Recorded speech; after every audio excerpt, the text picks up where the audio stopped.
კრემლის საქმეს აკეთებს ქვეყნის შიგნით. საზოგადოებრივი აზრი არის ის, რაზედაც ზემოქმედებს მოწინააღმდეგე ჰიბრიდული მეთოდები. მათთვის მთავარი არის ფული და ძალაუფლება. არც კი გადაამოწმებს, ის მზად არის რომ დაიჭეროს. ომს გვაახლოვებს და მშვიდობას გვაშორებს. უფრო გავიხლიჩებით, მით უფრო მარტივი სამართავები ხდება. მოშლილი ზღვარი ომსა და მშვიდობას შორის. დიახ, ის დასავლურია ნამდვილი ქართული. ეს ყველაფერი მალე არ მორჩება. თუ კი გავიმარჯვებთ აი ამ ჰიბრიდულ ომში, რა შეიცვლება? ერთ ადამიანსაც შეუძლია ცვლილების მოხდენა.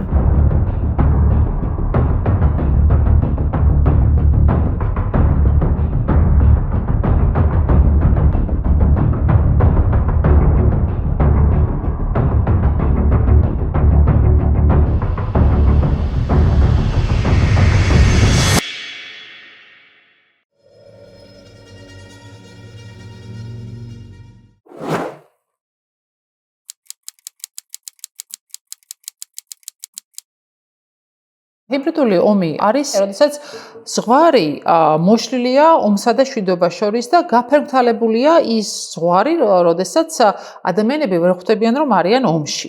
და იმ განსხვავებით თუ შევხედავთ კლასიკურ ომს, როდესაც ყველა ხედავს, როდესაც მოდის მოწინააღმდეგე შეიარაღებით და ამ შემთხვევაში ყველა დგება იმისთვის, რომ დაიცვას ქვეყანა, ჰიბრიდული ომის შემთხვევაში, რადგანაც ვერ ხვდები, რომ ომში ხარ, ეს წინააღმდეგობა და მედეგობა კიდევ უფრო შესუსტებულია და ამიტომ არის ეს ერთ-ერთი საუკეთესო და მათ შორის იაფი მეთოდი იმისთვის, რომ დაემორჩილო ქვეყნის ნება და აქ საუბარი ქვეყანაზე არ არის მხოლოდ სახელმწიფო ინსტიტუტებზე, არამედ ხალხზე, იმიტომ რომ მთავარი ძალა და მთავარი დამცველი ქვეყნის არის ყოველთვის საზოგადოების და ხელისუფლების ერთობა და ამ შემთხვევაში, როდესაც ისინი გონებასა და გულზე აკეთებენ იერიშს დეზინფორმაციით და პროპაგანდით და როდესაც მათ შორის წინააღმდეგობას ნების მოშლას აღწევენ ამ გზით, ამიტომ არის ჰიბრიდული ომის ეს მეთოდი ბევრად უფრო ეფექტიანი და მათ შორის იაფი, ვიდრე ეს არის კლასიკური ომის შემთხვევაში. რაც არ გამორიცხავს იმას, რომ იმ შემთხვევაში თუ წარუმატებელია ეს მეთოდები, ამ შემთხვევაში შესაძლებელია სამხედრო კომპონენტით ჩაერთვას, რისი მაგალითიც არის საქართველოს 2008 წლის აგვისტოს ომის დროს, როდესაც იქამდე იყო გამოყენებული ეკონომიკური, პოლიტიკური და მათ შორის საინფორმაციო ბრკეტები და შემდგომ მოხდა უკვე აგვისტოს ომის დროს მათ შორის ჰიბრიდული ომის ელემენტების გამოყენება იქნებოდა ეს კიბერსივრცეში თავდასხმები თუ მათ შორის რეგულარული ჯარის გამოყენება და მთავარი საკითხი აქ არის ის, რომ წინააღმდეგობის გაწევის უნარი საზოგადოებას ჰქონდეს და დაინახოს, რომ საქართველოში არის მოშლილი ზღვარი ომსა და მშვიდობას შორის. ოღონდ ამ შემთხვევაში გრძელვადიან მშვიდობაზე მაქვს საუბარი და არა იმ ყალბ მშვიდობაზე, რომელთაც ოცნება აპელირებს და ატყუებს ხალხს იმისთვის, რომ რუსეთის გავლენის სფეროში დააბრუნოს საქართველო და როგორც ესეთი ალბათ ყოველას ისტორიიდან ახსოვს შულავერის კომიტეტი 1921 წლის ოკუპაციამდე, რომელიც იყო დასაყრდენი ძალა რუსეთის იმისთვის, რომ საქართველოს დაპყრობა განეხორციელებინა ამ მეთოდით და მეხუთე კოლონა დასაყრდენი ძალა ქვეყნის შიგნით არის ერთ-ერთი კომპონენტი ამ ჰიბრიდული ომის და დღეს რეალურად მეხუთე კოლონის ყველაზე თვალსაჩინო წარმომადგენელი ამ შემთხვევაში არის ივანიშვილის ოცნება, რომელიც კრემლის საქმეს აკეთებს ქვეყნის შიგნით და რეალურად ის სუვერენული არჩევანი, რომელიც ქართულ ხალხს აქვს, იქნება ეს დემოკრატია თუ იქნება ეს ნატოსა და ევროკავშირში წევრობა, სპობს იმისთვის, რომ ძალაუფლების სანაცვლოდ საქართველო დააბრუნოს რუსული გავლენის სფეროში. ჰიბრიდული ომი არის ომის გაგრძელება ასევე სხვა საშუალებებით და პრინციპში ახალი ამაში არაფერი არ არის. სახელმწიფოები ყოველთვის ცდილობდნენ მეორე სახელმწიფოებზე გარდა ფიზიკური უხეში იძულებისა კიდე მათი ნების შესასრულებლად სხვა მეთოდები გამოეყენებინათ ეკონომიკური, ფსიქოლოგიური, პოლიტიკური და ასე შემდეგ და დღესაც ამვითარებაში ვართ. ანუ ჰიბრიდული ომი რეალურად არის ამა თუ იმ სახელმწიფოს მიერ მეორეს წინააღმდეგ პოლიტიკური მიზნების მიღწევის სხვადასხვა საშუალებების ერთობლიობა. ჩვენ წინააღმდეგ უპირველეს ყოვლისა ამ ჰიბრიდული ომის საშუალებებს ქართული ოცნება იყენებს, იმიტომ რომ ის უპირისპირდება საკუთარ მოქალაქეებს და ცდილობს რომ დააჯეროს იმ სიყალბეებში, რომელიც მას საკუთარი ძალაუფლების შესანარჩუნებლად ჭირდება. ხა ის აქედან ამას ხელმძღვანელობას იღებს, მეთოდებს, მაგალითებს ნიმუშებს რუსული და ბელორუსული გამოცდილებიდან, ასევე სხვა ავტოკრატიებიდან, რომლებსაც პრინციპში ერთი და იგივე მიდგომები აქვთ ბევრ საკითხებზე, მაგრამ უპირველესად დღეს ვინც ამას საკუთარი მოსახლეობის წინააღმდეგ იყენებს, ეს არის ივანიშვილის პარტია. მათი მიზანი არის ხელისუფლების მუდმივად შენარჩუნება და ფულის მუდმივად მოპარვა ხალხისთვის. ეს არის ქართული ოცნების მთავარი ამოცანა და ამ ამოცანაში მას ეხმარება რუსული რჩევები, რუსული გამოცდილება და დიდი ალბათობით ასევე რუსული სხვადასხვა სამსახურები. ეს არის ქართული ოცნების მთავარი მიზანი და დანარჩენი ყველაფერი არის საშუალება. და ეს მიზანი მათთვის ამართლებს ყველა საშუალებას. ანუ მათ შეუძლიათ საკუთარი მომხრეებიც კი მოატყუონ. ერთ დღეს უთხრან, რომ ევროპაში მიყავთ ღირსებით, მეორე დღეს უთხრან, რომ ევროპა თურმე უღირსია.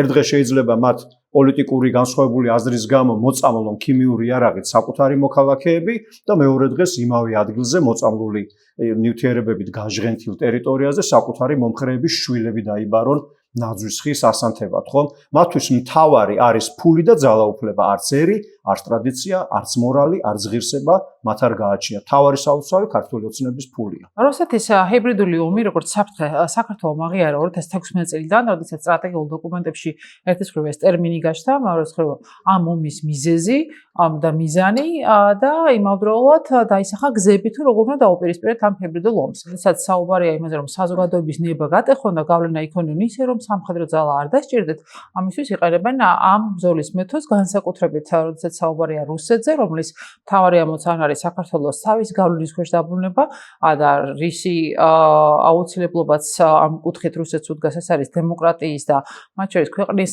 სუვერენული არჩევანის მოსპობა, ამიტომ ამ საფრთხეს რა თქმა უნდა უპირისპირდება სახელმწიფო, ყველა სახელმწიფო ინსტიტუტი, ისევე როგორც საზოგადოება და მათ შორის კერძო სექტორი. ჰიბრიდული ომის მეთოდები, რომელსაც ჩვენ ხედავთ, ხო, მაგალითად, აპათიის დათესვა საზოგადოებაში, ყველაფრის მიმართ უნდობლობის შექმნა, იმ განწყობის გამეფება ქვეყანაში, რომ აი გარშემო ყველა მტერია, იმ ემოციების აღზრვა საზოგადოებაში, რომ ბრძოლას აზრი არ აქვს, მაინც არაფერი არ გამოვა, რომ ყველა იტყუება, ყველა კორუმპირებულია, რასაც აი ხედავთ ხო დღეს ქართული ოცნების მხრიდან არის სუფთა რუსული ჰიბრიდული ომის მეთოდების ნაწილი, ისინიც ასე აკეთებდნენ და დღესაც თუ დააკვირდებით, რუსული პროპაგანდა ასე მუშაობს. ის არ ცდილობს საკუთარი მოსახლეობა დააჯეროს იმაში, რომ თვითონ რაღაც კარგს აკეთებენ. ისინი უბრალოდ საკუთარ მოსახლეობას აბნევენ და არწმუნებენ იმაში, რომ მართალია პუტინი ცუდია, მაგრამ გარშემო ასევე ყველა ცუდია და ცვლილებას აზრი არ აქვს. რომ პოლიტიკა არის ბინძური საქმე, რომ მაინც არაფერი არ გამოვა და ადამიანებმა ამას უბრალოდ თავი უნდა აარიდონ.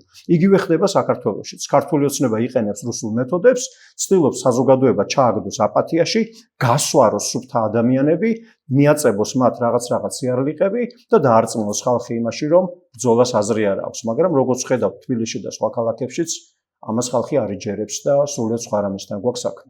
იმისათვის რომ ვიცოდეთ ზოგადად რა საფრთხეები აქვს საქართველოს როგორც სახელმწიფოს დღეს და რა პროცესები მიმდინარეობს, უნდა გავაცნობიეროთ რას ნიშნავს თავად ჰიბრიდული ომის ტაქტიკა. ომები უხსოვარი დროიდან იყო ჰიბრიდული, რაც გულისხმობს კონვენციური და არაკონვენციური სამხედრო და არასამხედრო მეთოდების გამოყენებას. უბრალოდ იმის პარალელურად, რაც უფრო მეტად ადამიანის აზრმა შეიძინა მნიშვნელობა ამ კონფლიქტების გადაჭრაში, რაც უფრო მეტად განვითარდა დემოკრატია, საპირისპიროდ მოქმედებებში ჩაერთო უფრო მეტად აი ამ აზრზე ზემოქმედება, ჰიბრიდული, ასე ვთქვათ, ელემენტები, რომელიც შეიძლება იყოს ეკონომიკური ბერკეტები, ზეწოლა, მუქარა, შპიონაჟის უფრო აქტიურად გამოყენება საბრძოლო მოქმედებებში, კიბერის შემოსვლასთან ერთად კიბეროპერაციები და ბუნებრივია დეზინფორმაცია, აი ამ პროპაგანდის საშუალებები, რომლებიც სამხედრო მოქმედებების პარალელურად მიმდინარეობს და უფრო მეტად ბუნდოვანს ხდის მშვიდობასა და ომს შორის ზღვარს. ეხლა რა არის თვითონ ჰიბრიდული ომის, ჰიბრიდული კონფლიქტის, მოდი ესე დავარქვათ, რადგან ომი მაინც ადამიანებს უფრო მეტად ტანკები და რაკეტები წარმოუდგება პირველ რიგში.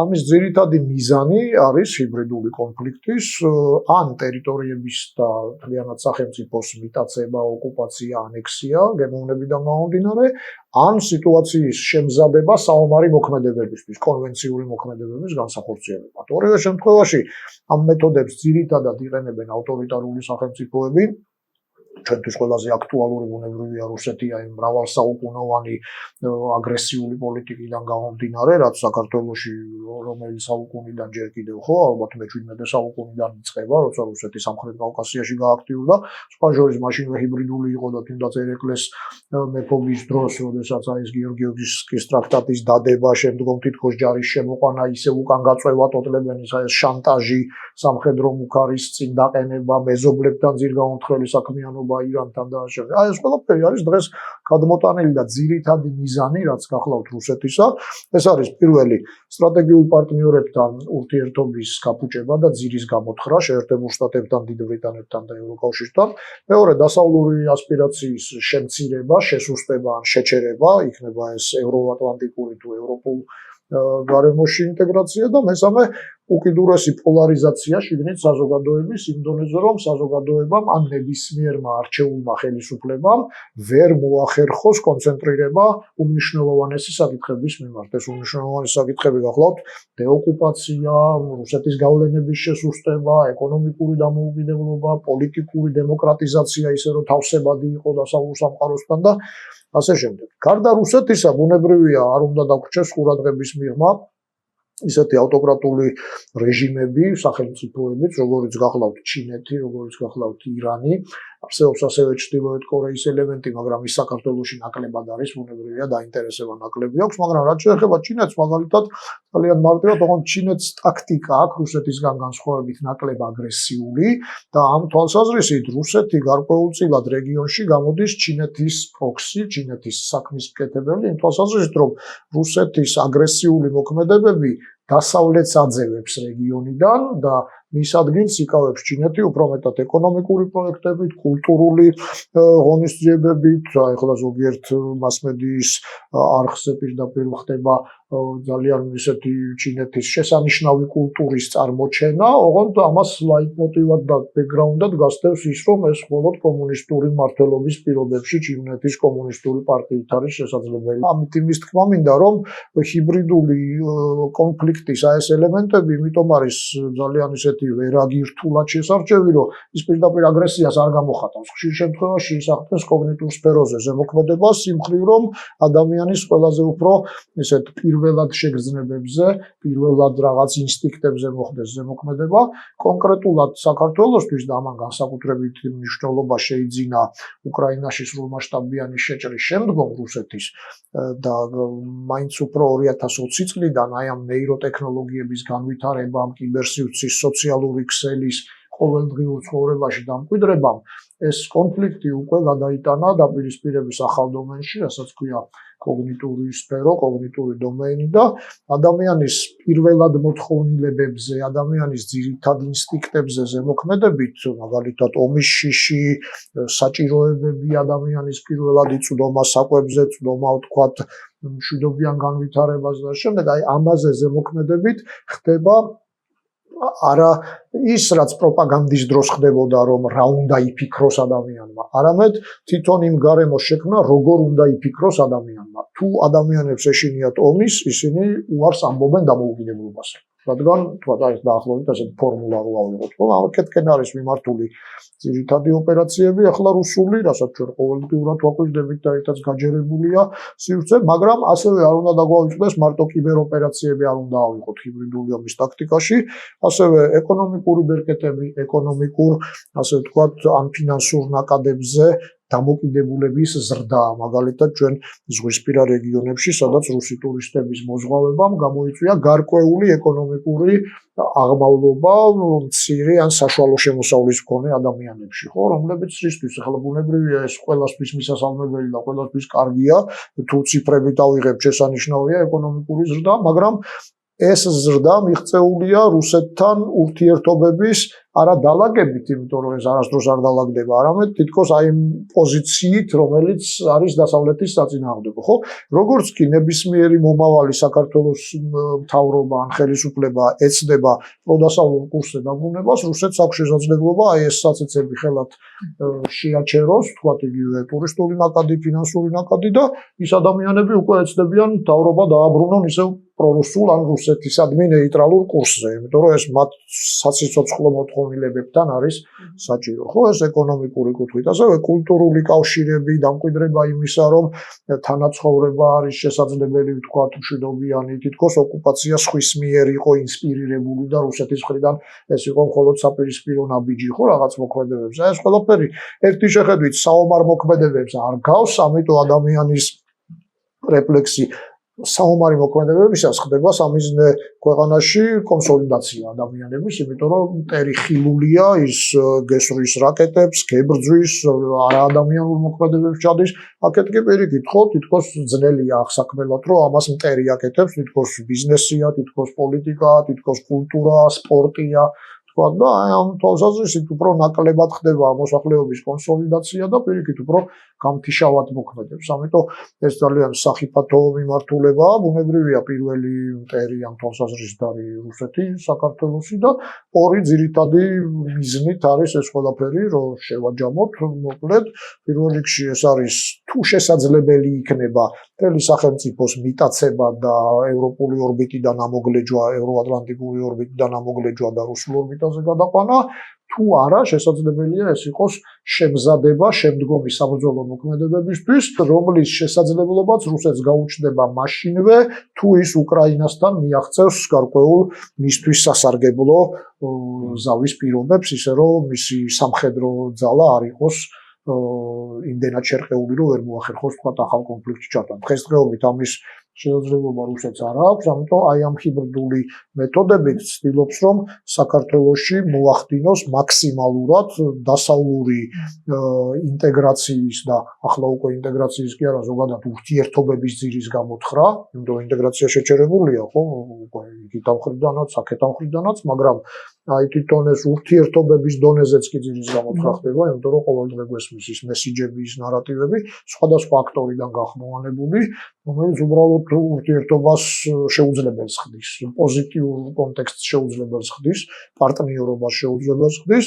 ან მეორე შემთხვევაში ვთქვათ, რუსეთი ასევე ეცდება იმ შემთხვევაში თუ საქართველო ვთქვათ განსხვავებულ პოზიციას დაიკავებს, აი ამ ჰიბრიდული მოქმედებებით მოახდინოს ომის პროვოცირება, ან თქვათ გარკვეული საკუთარი მოქმედებების გამართლება, რაც უფრო წინა ეტაპი იყო რუსული მოქმედებების უკრაინაში არაპროვოცირებული შეჭრის შემდგომ რუსეთი პრინციპში კაზუს ბელისთვის აღარ მიისწრაფის, იმიტომ რომ მან ეს ეტაპი უკვე გაიარა.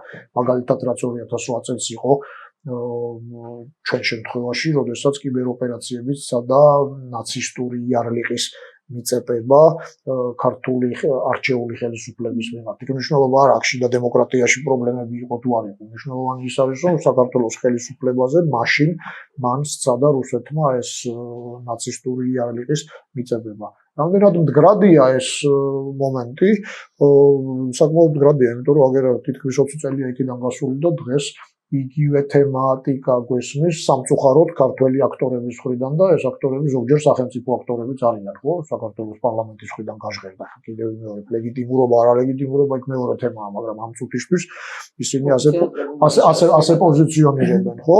ამიტომ ეს საკითხი ძალიან მნიშვნელოვანია, რომ ეს ყველაფერი ხდება ამ ჰიბრიდული მეთოდებით, ჰიბრიდული საფრთხეებით, რაც გულისხმობს კიბერსივრცეში კონფლიქტის გადატანას, ეკონომიკურ ბერკეტებს, შპიონაჟის გამოყენებას უფრო მეტად და უფრო აქტიურად, ასევე ზემოქმედების სხვადასხვა საშუალებებს, ბუქარას, შანტაჟს და ეს პალიტრა მოქმედებების უფრო აღემატება უშუალოდ სამხედრო გზით კონფლიქტის გადაჭრის, საომარი მოქმედებების წარმოების მასურწილს და ამიტომ ვეძახით ამ ომს ჰიბრიდულ ომს.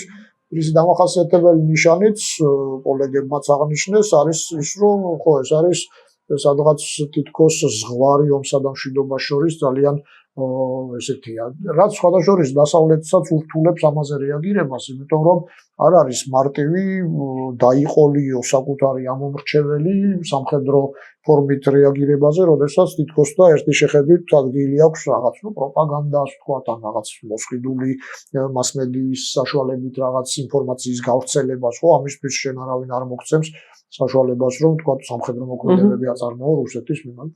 მეორე საკითხი, რაც ნამდვილად ისეთია, ყურადსაღებია, ჰიბრიდული საფრთხეების მიმართ განსაკუთრებით მოწყვლადი არიან დემოკრატიები, შეიძლება დემოკრატია არ იყოს უნაკლო, უზადო, მაგრამ დემოკრატიული მისწრაფების მქონე ქვეყნები, იმიტომ რომ იქ საზოგადოებრივი აზრი გარკვეულ როლს თამაშობს და საზოგადოებრივი აზრი არის ის, რაზედაც ზემოქმედებს მოწინააღმდეგე ჰიბრიდული მეთოდებით. და ძალიან ხშირად, მაგალითად საქართველოში, იყენებს დემოკრატიულ ინსტრუმენტებს, სახეცვლილს დამახინჯებულს დემოკრატიის საწინააღმდეგოდ. და საქართველოში მაგალითად არჩევნების გამოყენება და არჩევნებისთვის საზოგადოებრივი აზრით ხდება აბსოლუტურად ყველაფრის გამართლება, ხო? იქ უკვე აღარავინ აღარ ეთქვის ის საზოგადოება 10%-ია 20 თუ მართლაც 50, მაგრამ აი ეს ინსტრუმენტები არის დემოკრატიული ინსტრუმენტები და ამით ხდება სახელმწიფოს მიტაცება, როცა უკვე სახელმწიფო სტრუქტურები სახელმწიფო ინტერესის საწინააღმდეგოდ ახორციელებენ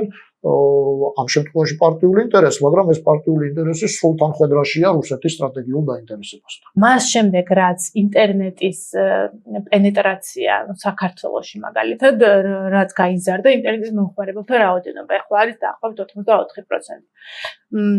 ეს გახდა ძალიან ძლიერი და ხშირ შემთხვევაში იაფი პროპაგანდის მაწარმოებლისთვის არხი, რომ მისუდეს ძალიან ბევრ ადამიანს და ბევრი სხვადასხვა მიმართულებით მოახდინოს მისი დაბომბვა. ამ შემთხვევაში რაც აღკარად ჩანს ეს არის რომ კი ეს ტექსტბუქი შეიძლება სხვა ქვეყნის არის, მაგრამ ამ შემთხვევაში რეჟიმი ამას იყენებს საკუთარი ძალაუფლების გასაძლიერებლად, საკუთარი მოსახლეობის წინააღმდეგ. რაც ერთი თვალის გადავლებითაც მარტივად ჩანს ეს არის რასაც ცდილობენ ყოველთვის არის ნარატივების ინჟინერია ადრე თუ იყო მაგალითად ცრუ ინფორმაციას გაავრცელებდნენ ახლა უკვე ნაკლებად არის ეს ტრენდში ფეიქ ინფორმაცია და მალევე აღმოჩნდება ხოლმე ამის ისიც როე რაღაცები ვისწავლეთ ამასობაში რაღაცა მედეგობა აქვს უკვე საზოგადოებას მაგრამ სამაგიეროდ გამოჩნდა ეს ნარატივების ინჟინერია ეს რას ნიშნავს რომ რაღაცა რასაც ისინი შეიძლება მართალია, მაგრამ შეცვლილი არის. ან ხო ნაწილობრივი სიმართლეა. და მოწოდებულია ინფორმატში, რომ შენ კითხვა გაგიჩნდეს, ხო? ან დარწმუნდე იმაში, რასაც შეიძლება ისეც ფიქრობდი. და საზოგადოებრივი აზრის ფორმირება მასის ეფექტით, ანუ თუ ბევრი ადამიანი ეთანხმება ამა თუ იმ მოსაზრებას, შეიძლება მეც უფრო მეტად შეიძლება მას დავეთანხმო. აქ შემოდის უკვე ტროლბოტების ქარხნები, ის რომ რაღაცა მოსაზრებაზე ქომოთ უამრავი კომენტარია, რომელიც მას ეთანხმება, ან პირიქით აგინებს და შენც შესაბამისად განეწყობი ამის წინააღმდეგ. ძალიან მოწყვლადები ვართ ჩვენ ამ მიმართულებით ყველა მხრივ და არის კიდევ მაგალითად როგორ აწვდი ხო ამ ინფორმაციას სადსვამ წერტილს ძალიან ხშირად არის ხოლმე გზაში რომ მოვიდოდი გამახსენდა ამის ყველაზე კარგი მაგალითი ბოლო დროს რაც მახსენდება საპროტესტო აქციის დროს უმეტესობა პროპაგანდისტების და ქართული ოცნების მხარდამჭერების Facebook გვერდებზე შეხვდებით ესეთ ფოტოს დექალი რომელსაც აფარებული აქვს თავისი შვილისთვის ყურებზე ხელი რა დედა რომელიც იცავს თავის შვილს რომელსაც ისინი იყენებდნენ საპროტესტო საზოგადოების გასაშავრებლად. თქვენ რომ აი დედამ გაიარა თავის შვილთან ერთად აქციის გვერდით, ამ აქციის მონაწილეებმა გამოლანძღეს ეს და დედა ბავშვს იჩსავს. ანუ სადსვამ წერტილს აქ მნიშვნელოვანია, იმიტომ რა თქმა უნდა დაავიწყოთ და სპეციალურად მოხდა ამ ნარატივის მოდელირება, იმიტომ რომ სინამდვილეში ეს ქალი რამდენჯერმე იყო შემჩნეული საკუთარ შვილთან ერთად სპეციალურად გავლით აქციასთან ახლოს და პირიქით იქით შეურაცხყოფის მიყენებით, რასაც მე მოყვა საპასუხო პასუხი. ანუ არსებობს კადრი, სადაც ეს ბავშვი პირიქით თხოვს დედას და ეკაჭება რომ გამოდი წამ. როგორ შექმნი და რისგან შექმნი გმირს მაგის მოდელირებასაც აკეთებენ. და ყოველ ჯერზე რაც არის ამის ძალიან დიდი სიძლიერე მათი მხრიდან არის რომ ეს არის სტრუქტურირებული და შემთხვევითი არასდროს არ არის. ეს არის მესიჯები რომელიც მეორდება ბევრ სხვადასხვა პლატფორმაზე, როგორც მეორდება ტელევიზიით, ასე მეორდება TikTok-ზე ვიღაცა კონტენტ კრეატორის კომენტარებში და მეორდება online და პარლამენტის ტრიბუნაზე ოფიციალური პირების და ეს განმეორებითობა ასევე ძალიან მოქმედებს და ადამიანები ასე ამ ინფორმაციას როდესაც იღებენ იმის მიხედვით რა უფრო უნდათ რომ დაიჯერონ ამის მიხედვით შეიძლება რომ დაიჯერონ ავტომატურად მიიღონ ეს ინფორმაცია მაგალითად თუ ადამიანი არის ოპოზიციურად განწყობილი და მას შეხვდა რაიმე ტიპის ინფორმაცია, მან შეიძლება კითხვა დასვას, მაგრამ თუ ისედაც არის მაგალითად ქართული ოცნების მხარდამჭერი და მიიღო რაღაც ინფორმაცია, არც კი გადაამოწმებს, ის მზად არის რომ დაიჭეროს, მიიღოს მასთან ყველაზე ახლოს მდგომი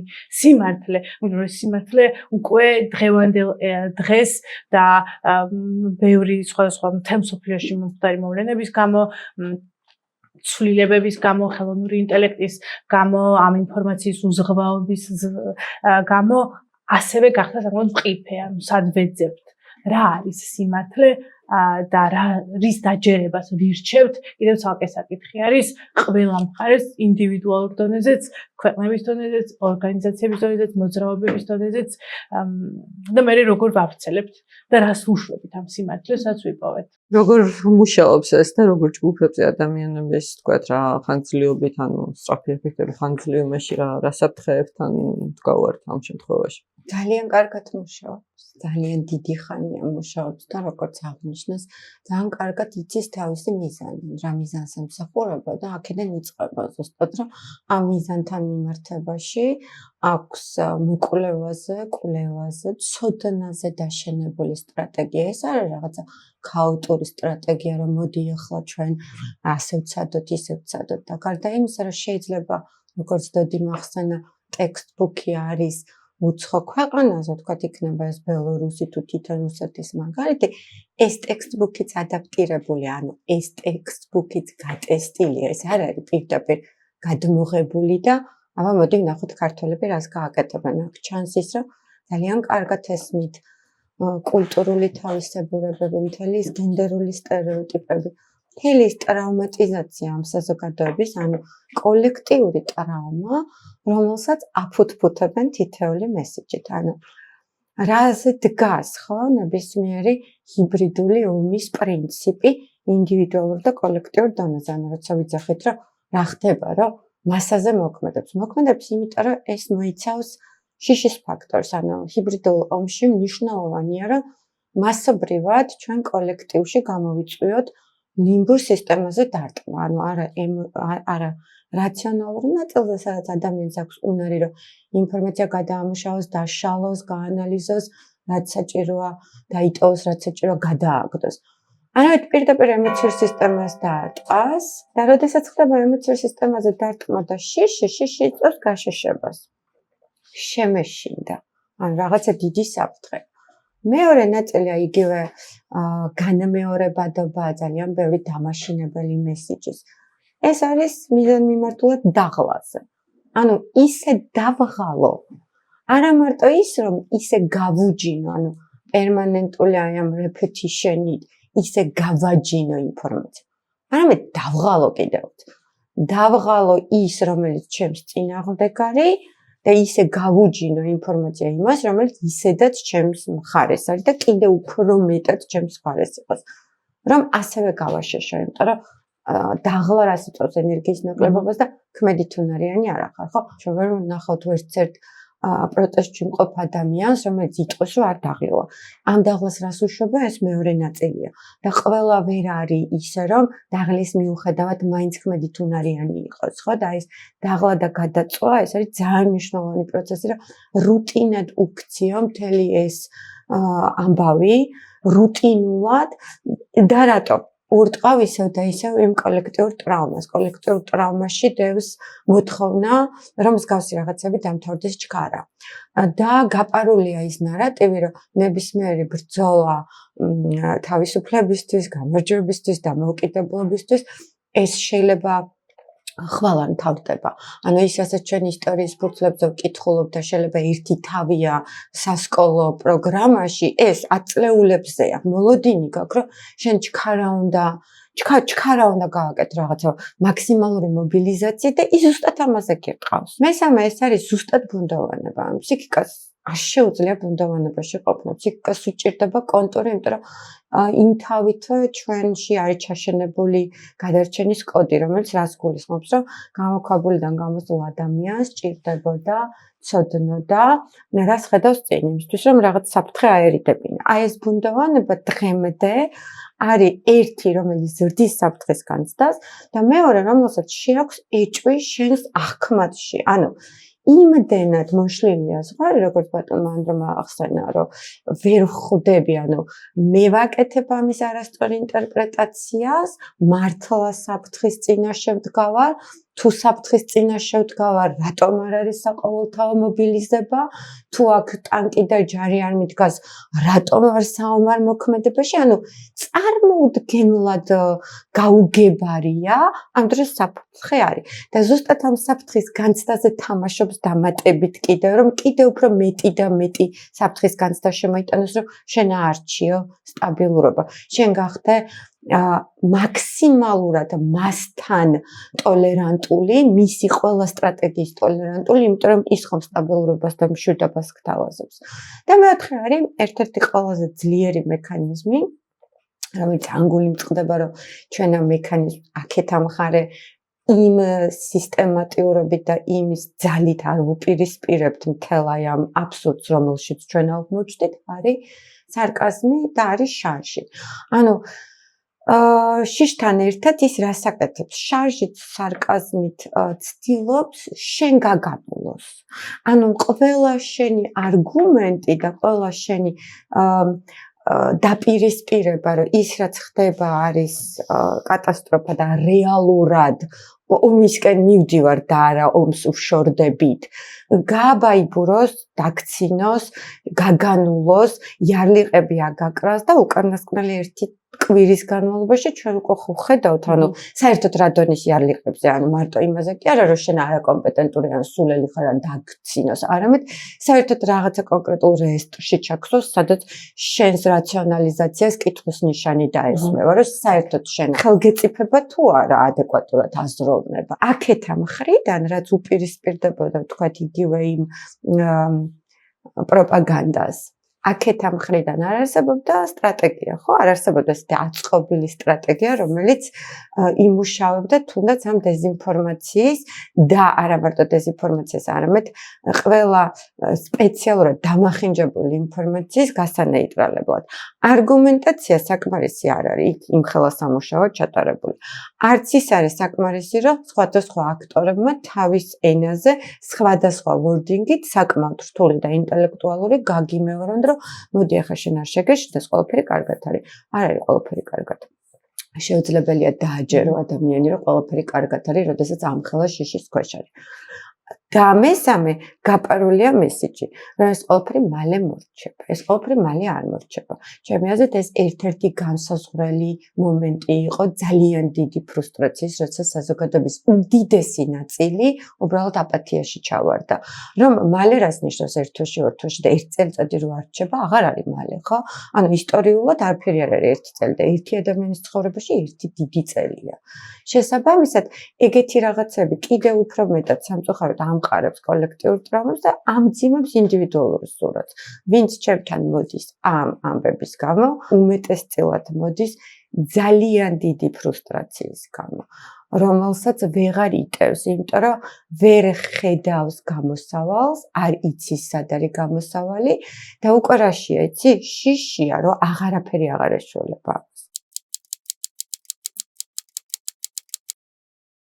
რუსულ ჰიბრიდულ ომთან დაპირისპირება მაშინ, როდესაც სახელმწიფო ინსტიტუტები მტაცებულია და ერთ კაცს, ოლიგარქს და მის პარტიას აქვს მონოპოლიზებული მთლიანად სახელმწიფო, არის ურთულესი, როდესაც ბრძოლა უნდა იყოს საზოგადოების ტვირთი და არა მათ შორის სახელმწიფოს. შესაბამისად, თუ საუბრობთ დაპირისპირებაზე, აქ ყველაზე მთავარი ასპექტი ალბათ არის საინფორმაციო ომთან, ფსიქოლოგიურ ოპერაციებთან, დეზინფორმაცია, პროპაგანდასთან ბრძოლა და ეს ტვირთი აქვს როგორც კრიტიკულ მედიას, პოლიტიკურ პარტიებს, პოლიტიკოსებს და ასევე მათ შორის სამოქალაქო სექტორს. ამიტომ სწორი სტრატეგიული კომუნიკაციით, სიმართლის მიწოდებით და მხილებით იმ პროპაგანდის, რომელსაც ყოველდღიურად ვისმენთ, ეს უნდა იყოს ის გზა, რაც ამ დაპირისპირებაში საზოგადოების მხრიდან უნდა ხორციელდებოდეს და სადაც ფიქრობ, ყველაზე მეტად დღეს გვიჭირს. ამ ბრძოლასთან დაპირისპირებას არ ჭირდება ბევრი ახალი რამის მოფიქრება. უბრალოდ იმის გაკეთება, რაც არის საჭირო, არის რთული ამ ვითარებაში, მაგრამ მთავარი დაპირისპირება გადის სიმართლეზე. ჩვენ ამ ტყუილს, დეზინფორმაციას, პროპაგანდას, ადამიანების დაბნევის მოტყუების აპათიაში შეყვანის ცდელობას უნდა დავუპირისპირდეთ გამბედაობით, სიმართლით და თანმიმდევრობით და ამისათვის გვჭირდება სწორედ ასეთი პოლიტიკოსები და ასეთი ლიდერები ამ საქმეში. როდესაც საუბრობთ რუსულ ჰიბრიდულ ომზე და იმ კლასიკურ ნარატივებზე, რომელიც არ მხოლოდ საქართველოსთვის არის უნიკალური, არამედ მათ შორის ევროპული ქვეყნებისთვის, ყველაზე ადვილი ალბათ რაც შეიძლება ადამიანს გახსენდეს, ეს არის უნგრეთის პრემიერი ურბანი, რომელიც ამბობს, რომ თუ მე არ ვიქნები და მე არ ამირჩევთ, ამ შემთხვევაში უნგრეთში იქნება ომი და ყველას ალბათ ახსოვს ანალოგიური პროპაგანდა საქართველოში, როდესაც ეს ომის საკითხი იყო გამოყენებული როგორც 24 წლის საპარლამენტო არჩევნების დროს, მათ შორის ერთი წლით ადრე. შესაბამისად, არის საერთო ნარატივები, არის საერთო მეთოდები და არის ქვეყნები, სადაც იტესტება წარმატებული ჰიბრიდული ომის ტექნიკები და მე ვფიქრობ, საქართველოს ყოველთვის იყო და დღესაც რჩება ერთ-ერთ სატესტო პოლიგონად ჰიბრიდული ომის ლაბორატორიის და ამიტომ მნიშვნელოვანია რომ ერთის მხრივ ვიცოდეთ თუ რას ვებრძვით და ვის ვებრძვით და მეორეს მხრივ ვიცოდეთ თუ რა ძალა აქვს წინააღმდეგობას და რამდენად შეგვიძლია ეროვნული მედეგობით, ერთიანობით დავაბრუნოთ საქართველოს იმ ცივილიზაციური განვითარების გზას, რომელსაც უპირისპირდება დღეს ივანიშვილის რეჟიმი. უნდა გვესმოდეს, რასთან გვაქვს საქმე და ეს ტაქტიკა, რასაც დღევანდელი აგრესორი, ვთქვათ, რუსეთი და მისი საშუალებები იყენებენ საქართველოში და არა მარტო საქართველოში, იგივე ხდება რუმინეთში, უნგრეთში, ვთქვათ, ამერიკის შეერთებულ შტატებშიც მეტნაკლები წარმატებით. გამომდინარე იქიდან საზოგადოება რამდენად უფრო მდგრადია. ეს არის ტაქტიკა, რომელიც სათავეს იღებს საბჭოთა უშიშროების მეთოდიკიდან, ეგრეთ წოდებული აქტიური ღონისძიებებიდან. ახლა მოვატევს გონია, რომ სადაზვერო მოქმედება არის მარტო ინფორმაციის მოპოვება, სინამდვილეში ინფორმაციის მოპოვება რაღაცას ემსახურება, ხო? ეს არ არის მაინც და მაინც საიდუმლო ინფორმაციის მოპოვება და აი დაზვერვის ძირითადი მეთოდიკა რუსეთის საბჭოთა კავშირის და მანამდეც რუსეთის იმპერიის შემადგენლობაში იყო ეგრეთ წოდებული აქტიური ღონისძიებები, რაც ნიშნავს საჭირო გავლენის მოხდენას მოწინააღმდეგე ან დაინტერესების ქვეყანაზე. არ არის აუცილებელი, რომ ქვეყანა მოწინააღმდეგე იყოს. შეიძლება შენი ინტერესის ქვეყანა იყოს, პირიქით პარტნიორზე გინდოდეს ზემოქმედების მოხდენა, რომ ის პოზიცია დაიკავოს, რა პოზიციაც შენ გინდა, ხო?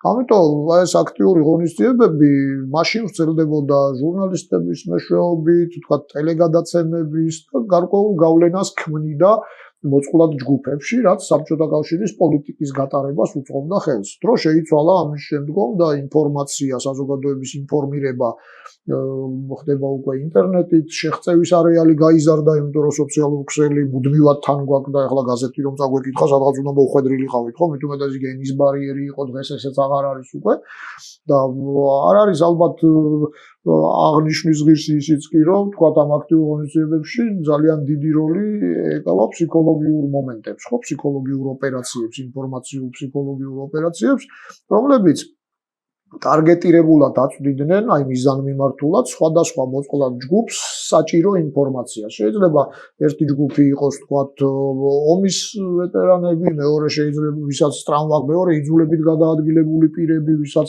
შეიძლება პოზიტიურად ჩაუნერგო ის მოსაზრება, რომ შეიძლება როდისმე საკუთარ სახლში დაბრუნდეს, თუკი რუსეთთან, რომ ამის გასაღები რუსეთშია და არა ვთქვათ ქვეყნის ევროინტეგრაციაში. სხვა ჯგუფი შეიძლება იყოს ეროვნული უმცირესობები, სექსუალური უმცირესობები, სხვადასხვა ტიპის უმცირესობები, რომლებზედაც შეიძლება სელექტიურად ან ზეწოლა და ვთქვათ მათი ასე ვთქვათ გაშავება მიმდინარეობდეს, ან პირიქით წამოწევა თითქოს და მათი ინტერესების დამცველი შეიძლება იყოს მხოლოდ და მხოლოდ რუსეთი. მაგალითად ერთ-ერთი გავრცელებული ნარატივი, თქვენ ძალიან სწორად ისაუბრეთ, ხო, ამ ნარატივიზაციაზე. არ არის, ეს აღარ არის უკვე პროპაგანდა. პროპაგანდა არის, როდესაც გაჩეჩებთ fake news და fake news ახლა ვისწავლეთ, რომ უნდა გადავამოწმოთ deepfake-ით და თვალი გავს, წვირი გავს და ხვდებით მაგას, მაგრამ როდესაც ნარატივს გაწვდით, ნარატივი უკვე ისეთი მომენტია, მაგალითად ერთ-ერთი მნიშვნელოვანი ნარატივი, რამაც ძალიან იმუშავა საქართველოში ნეგატიურად, ის რომ დასავლეთი ებრძვის ტრადიციულ ღირებულებებს და ვინ არის ამის დამცველი არის რუსეთი. ხო?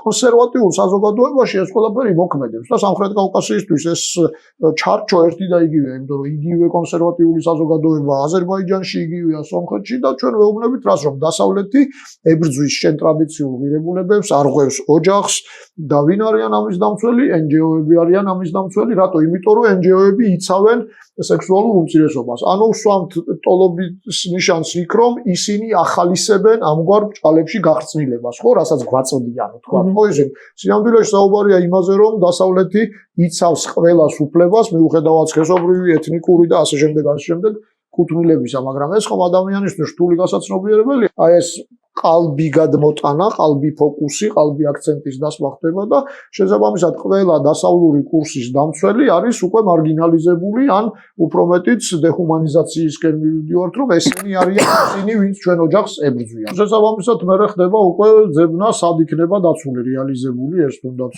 უფლებები, თუნდაც ოჯახური ტრადიციები. აქ ერთადერთი, რა თქმა უნდა, გაცილებით უფრო რთული პირობებია, ვიდრე მაგალითად რუმინეთში, მაგალითად მოლდოვაში, თუმცა მოლდოვას აბსოლუტურად სხვა ისია, მაგრამ მაინც ერთადერთი შესაძლებლობა აქ არის საზოგადოების გაძლიერება, ტრენინგები, სწორი ფაქტ-ჩეკინგის, თქვათ, კამპანიები.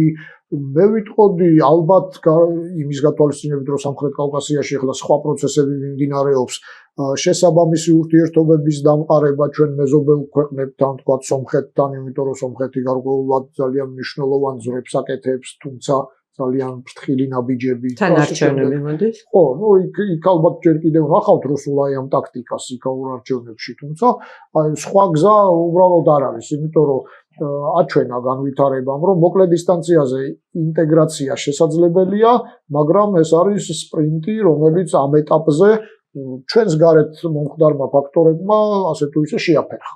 იმიტომ რომ ახლა ეს უკრაინის ომი მაინც game changer იყო, ხო, ამერიკაში მიმდინარე მოვლენები, სადაც პოლარიზაციამ იმ დონემს მიაღწია, რომ მოგვედავთ იქაც კაპიტოლიუმის შტურმი და რადიკალურად განსხვავებული, ასე ვთქვათ, ნარატივების ურთიერთქმედება, ამიტომ ერთადერთი შესაძლებლობა ეს გვაქვს და ნუ მეორეც ის, რომ ყველა შემთხვევაში მაქსიმალურად საზოგადოებას უნდა აუხსნათ ის, რომ ის, რაც დღეს საქართველოში მიმდინარეობს, ომს კი არ გვაშორებს, მშვიდობას კი არ გვაახლოვებს, ომს გვაახლოვებს და მშვიდობას გვაშორებს. ეს არის ძალიან მნიშვნელოვანი, რომ ეს იყოს ახსნილი. ადამიანების დიდი ნაწილის, რა თქმა უნდა, მით უმეტეს ომგადატანილ თაობას და დამარცხებულ ომგადატანილ თაობას აქვს შიში შემდგომი ომისა, რის გამოც ხდება პარაზიტირება, სპეკულაცია დაინტერესებული ძალების მხრიდან და აი ამით მართვა საზოგადოების. პირიქით ასახსნელია, რომ დასავლეთთან დაპირისპირება ომს გვაშორებს კი არა, გვაახლოვებს, ხოლო მშვიდობას საერთოდ მიუღწეულ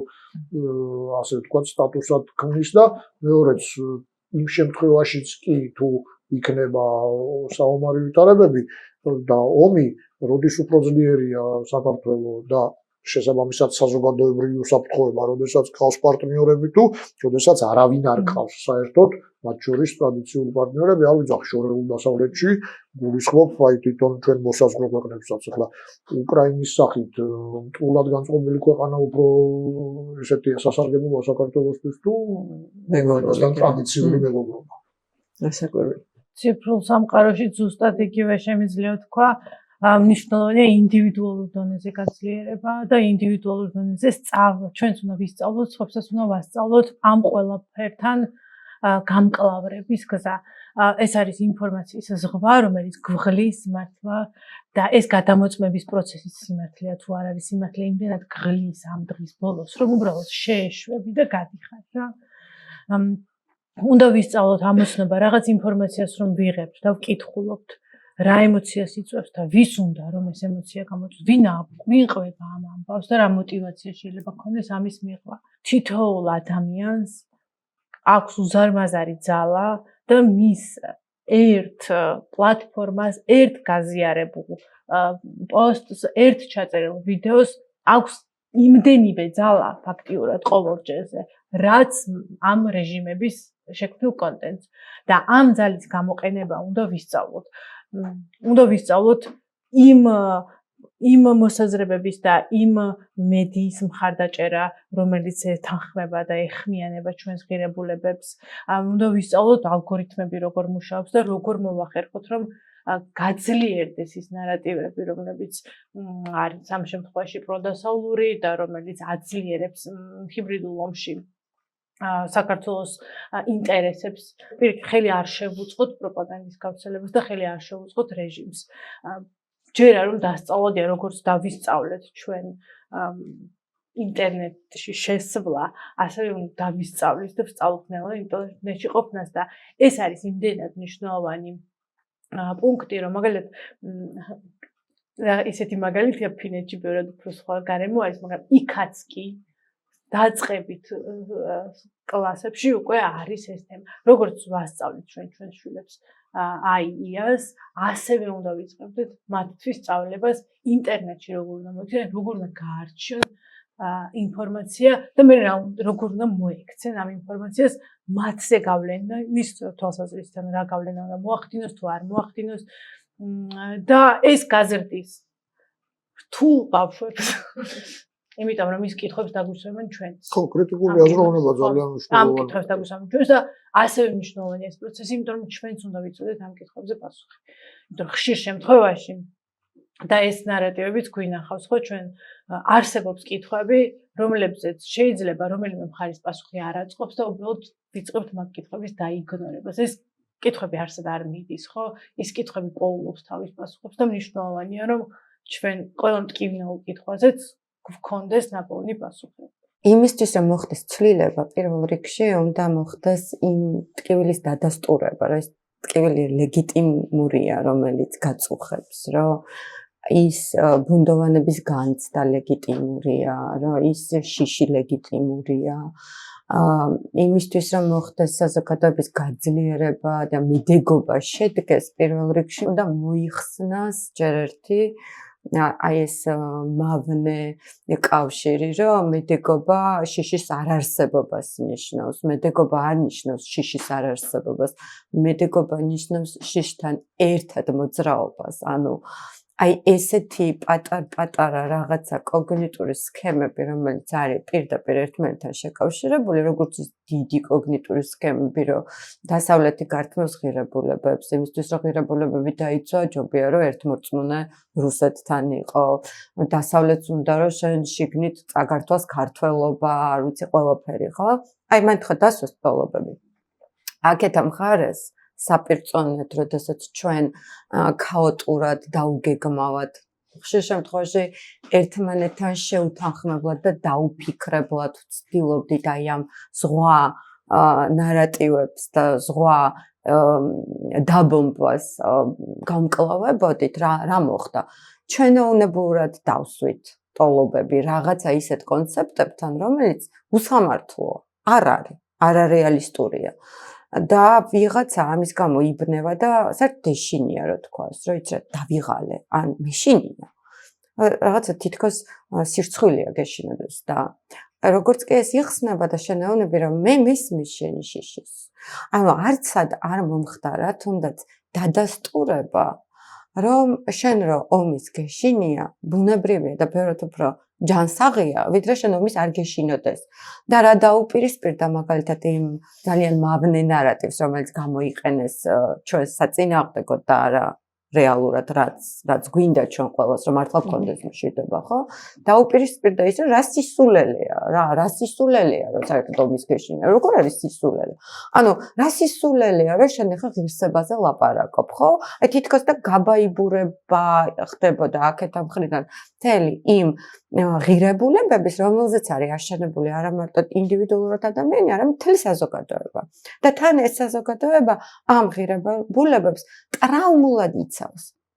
ის კი არა, რომ ამ ღირებულებებით გამარჯვებული, დამპყრობელი საზოგადოება მოვიდა, როგორც თქვა, რაღაცა ისეთი კოლონიალისტები არიან, რომლებსაც აბსოლუტურად სხვა ტრაუმატიზაციები აქვთ. არამედ ტრაუმირებული საზოგადოება, რომელიც ომებს აგებდა, რომელიც სულ გადარჩენაზე იყო, რომელიც აი ძლივ-ძლივობით მოაღწია აი ამ თავის რაღაც საკრალური ღირებულებებით და უპირისპირებ იმას, რომ არა, ეს სისულელეა. არა, ამის ლეგიტიმაცია უნდა მოხდეს, რომ პირიქით ძალიან კაია, რომ შენ ამ ღირებულებებს იცავ. და წამოვიდეს მეორე, მეც ეს ღირებულებები მაქვს, მეც მინდა რომ ეს ღირებულებები დავიცვა და მოდი ვილაპარაკოთ იმაზე, როგორ შეგვიძლია რეალურად დავიცვა და ამაზე საერთოდ არ მომხდარა საუბარი.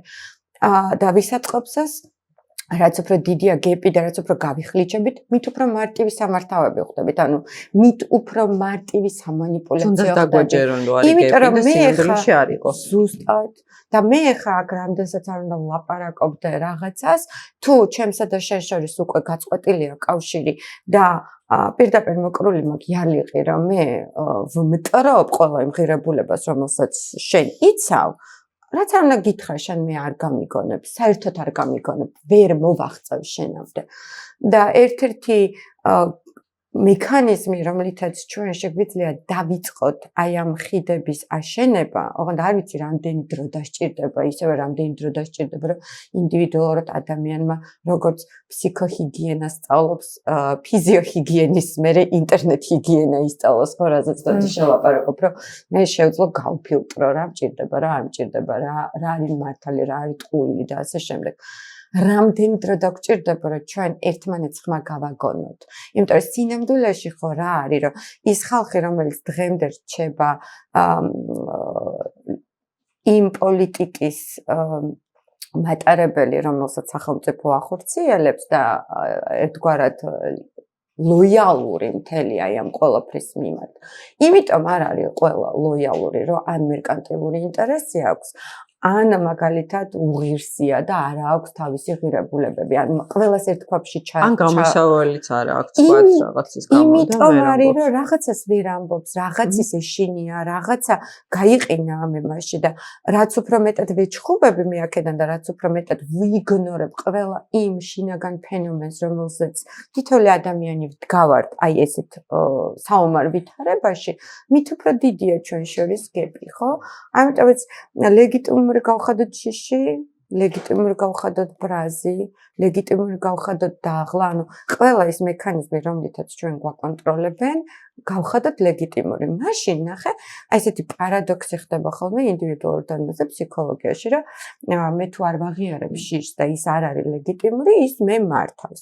მაგრამ როგორც კი მე ვაღიარებ და ვიძახე, რომ ხო, მე მეშინია, რაც საოცრება ხდება, რომ მე ვიბრუნებ კონტროლს ამ შიშზე. მე ვიბრუნებ კონტროლს ჩემს თავზე. ანუ პირველ რიგში ჩვენ უნდა დავიბრუნოთ კონტროლი ყველა იმ ფენომენზე, რომლითაც манипуляცია მიდის. რატომს მე ვიბრუნებ კონტროლს? მან უკვე იხსნება სივრცე მეტი რაციონალიზაციისთვის, მეტი ახალი ინფორმაციის შესვლისთვის, გადამუშავებისთვის და ასე შემდეგ. ამ მოცემულობაში, როცა მართლა ყველა ინსტიტუტი ან დაანგრიეს, ან მათ ემსახურება და როდესაც ჩვენს მხარეს სამწუხაროდ არის ძალიან ცოტა რესურსები და ძირითადად არის უფრო რაღაცა ადამიანური რესურსი, ვიდრე ან ფინანსური რესურსი, ან რაღაცა ისა, როგორ შეიძლება რომ ეს პროცესი, აი გაძლიერების ცოტა აჩქარდეს მაინც, იმიტომ რომ მე ვხედავ ამ შესაძლებლობას, ოღონდ ეს წაიღებს წლებს. და აი წლები რო არ წაიღოს და რა რესურსები გვაქვს, მაგას სამწუხაროდ პასუხი არ მაქვს. საქართველოს ევროინტეგრაციამ და ევროატლანტიკურმა ინტეგრაციამ უნდა დაიბრუნოს ქართული სიმბოლოები, იმიტომ რომ რატომღაც ობიუატელის კუთხით და მანდალბაც სადღაც ჩვენი შეცდომაც არის, დასავლური ინტეგრაცია გაიგივდა ქართულის რღვევასთან და დასავლური შემოტანასთან და არ დაისვა ის ტოლობის ნიშანი, რომ დიახ ის დასავლურია ნამდვილი ქართული და ის ქართული, რასაც ვეძახდით, იყო კომუნისტური 5 ლიტრის დალევა მაგალითად ღვინის, ხო? მაგრამ ხაჭაპური რატო? იმიტომ რომ რუსეთს დღეს თუ შეხედავთ, თქვენ რუსეთს დღეს თუ შეხედავთ, რუსეთი საქართველოს საერთოდ არ განიხილავს სახელმწიფოდ. პუტინიც ამბობს და ესეც რა ქვია, მედვედევიც ამბობს, რომ ეს არის სუხუმსკი ვაიენный округ, ქუთაისская губерния, ტიფლისская губерния. მათ ასეთად შეიერთეს საქართველო. მათი მხრიდან ეს სიმართლეა. მათი მხრიდან, მათი სახელმწიფო ინტერესით. დანარჩენი შენ რუსეთი განგიხილავს როგორც კარგ ანსამბლ პესნიე პლასკი, კარგი ცეკვაიცი, კარგი თამადახარ. საკურორტო ზონა, კარგი მომსახურებისთვის და დასვენებისთვის. უკვე ჩვენი დადიანი კი, შენ ახლა თუ ჩახვალ და იქ წვაც თუ შეუწავ თქვა და კარგად იცეკვებ, რატომაც არა, ხო, ეხა სიმღერა, პოლიფონია, ყველას მოწონს და აი ამას განახებენ საქართველოს ეროვნულ ინტერესად. ესე იგი, შენ მებრძოლიერი კი არ ხარ, ანუ თქვა ასტროფიზიკაში განათლებული კი არა, მეცნიერები, სტარტაპები, ტექნოლოგიები კი არა, შენ იცი კარგი ცეკვა, რომელიც არასდროს არ უნდა შეცვალო, ახალზე არ უნდა გადმოიყვანო, კარგი თამადა ხარ, დაახლოებით შეიძლება თუ რაღაცას ვამბობ, მაგრამ მიმინოს ტიპის პერსონაჟი, ეს მიმინო ფილმი ჩვენ რო გვიყვარს, სატირა კი არ გვიყვარს იქ, მიმინოობა შეგვაყვარეს თვითონ, თორე ის სატირა კი არ გვიყვარს, რაც დანელიამ ჩადო, ხო, იქ რეალურად და აი ესეთი თუ იქნები იქ რომ მე რაღაცა შეიძლება თუ დიდ ავიაციაში მოხვდები, რომელიმე ქალმაც თქვათ შემოგხედოს სასურველ პარტნიორად, აღარ ისიც როგორც აი სადღაც იქ ადგილობრივი რაღაც ესეთი ველური სახით, რომ იქ ეგზოტიკაა, მაინც საკურორტო ხო, აი კონცეფცია მარტივი რაღაც ესეთი და აი ეს მოახვიეს თავს რომ ეს არის ქართველობა და სინამდვილეში ის ევროპელობა თქვათ, ხო, ნამდვილად ის დასავლური ცივილიზაცია, რომელიც სადღაც შეიძლება საქართველოში ძიყებს სათავეს. ეხლა ქუთაისზე მეტი ევროპული ქალაქი, ხო, რომი, ერევანი, ქუთაისი თქვათ, ხო და ახლობით ერთი ეპოქის ქალაქებია, ხო, დანარჩენი და ჩვენ ამას არ ვიყენებთ აბსოლუტურად, ჩვენ, ანუ დასავლური მხარე და ვამბობთ, რომ თითქოს უფრო სწორედ რუსეთი ანაცვლებს ამას, მაგრამ ჩვენ უფრო მეტად უნდა გამოვიყენოთ, ჩემი აზრი ესეთი. ქართველობა დავიბრუნო? ხო, იმიტომ რომ რეალური ქართველობა ის არის და არა ის, რასაც ჩვენ ამ 70 წლის მანძილზე გვიჩიჩინებდნენ, რომ თითქოს ქართველობა იყო სტალინი, ხო, მაგარი სტალინი რატო გვიყავს, ხო, მაგალითად, რომ იმიტომ რომ ერთადერთი რეალიზაცია, რომ შენ კრემლში რაღაცნაირად ფეხი შედგი, და სოფლიოში როგორც გიცნობენ, თითქოს ეს არის სტალინი და ამით ვამაყობთ. ერთადერთი რაღაც არის, სადაც ომიდან გამოდიხარ მოგებული, ნუ დავით აღმაშენებლის და იგორის გარდა აი ნუ უკანასკნელი 100 წლის ისტორიაში რა მაგას ეყრდნობი და ამოვარდნილია ის მთელი კატასტროფა საერთოდ რას წარმოადგენს მთელი ეს არქეტიპი იგივე ხო სტალინის აი ჰიბრიდულ ომთან რომ მივაბად მოსახლეობის უმეტესობამ 21 წლის ანექსია ვერც აღიქვა იმიტომ რომ ერთი მთავრობა შეიცვალა მეორე მთავრობით ისევ ქართულ და იგივე ხდება ახლაც იგივე შეიძლება მოხდეს ახლაც და შენ ეს აღქმა არა გაქვს რომ ეს ოკუპაციაა